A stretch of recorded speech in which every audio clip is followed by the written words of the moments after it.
Hi, my name is Robert Chelle with Chelle Law, and my law firm assists professionals with employment contract issues. Today I'm going to talk about whether a non-compete still holds up if the professional resigns from their position.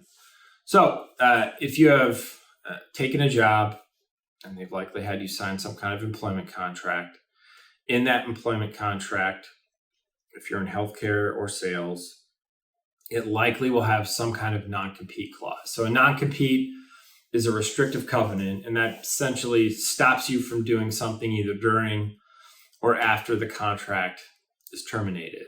So if you have signed the employment agreement, it's also going to have language about how the contract can be terminated. So most contracts can be terminated in one of four ways. One, the initial term ends and there's no renewal language, meaning you signed a 3-year agreement. There's nothing in there that it automatically renews. Neither party wants to move beyond the 3 years. Contract ends. That's it. 2, by mutual agreement, any contract can be ended if both sides want to end it. So that's another way. The other way would be, or another way would be with cause, meaning one of the parties breached the contract. They've likely been given some time to cure the agreement, or the breach of the agreement, meaning it's like a time to fix whatever the problem is. If they fail to do that, then the other party can normally terminate the agreement immediately.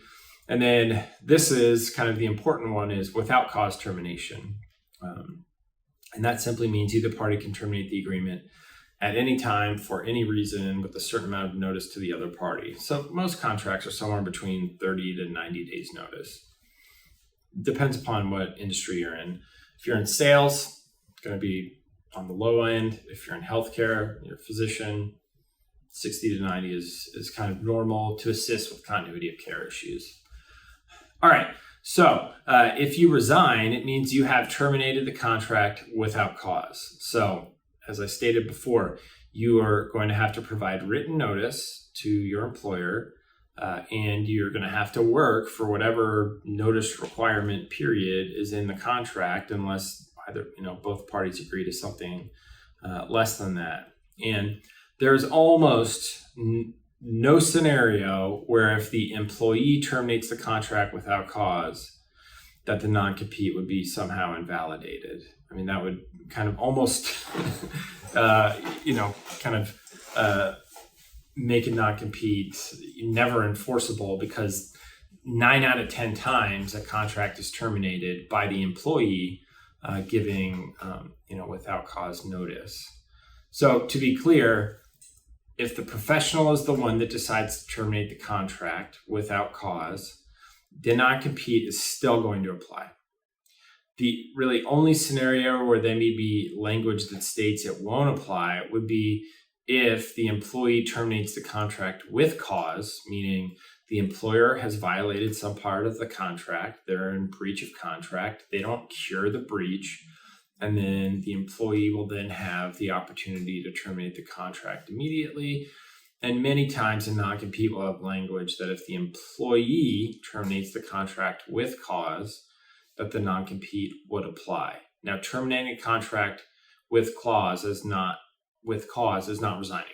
Resigning, kind of how it's generally accepted, would be giving without cause termination notice. So, in short, if you do ultimately resign, the non-compete is very likely still going to apply, and you're going to have to deal with the restrictions of that non-compete. The really only scenario where the contract non-compete wouldn't apply would be if you terminate the contract with cause, or perhaps sometimes if the employer terminates the contract without cause, meaning lays you off, not because you did anything wrong. Sometimes the non-compete won't apply in that scenario. Now, I would suggest if you're offered a non-compete and that language is not in there, you need to add it. So add those two things. One, that the non-compete should not apply if the professional terminates the contract with cause, or B, the employer terminates the contract without cause.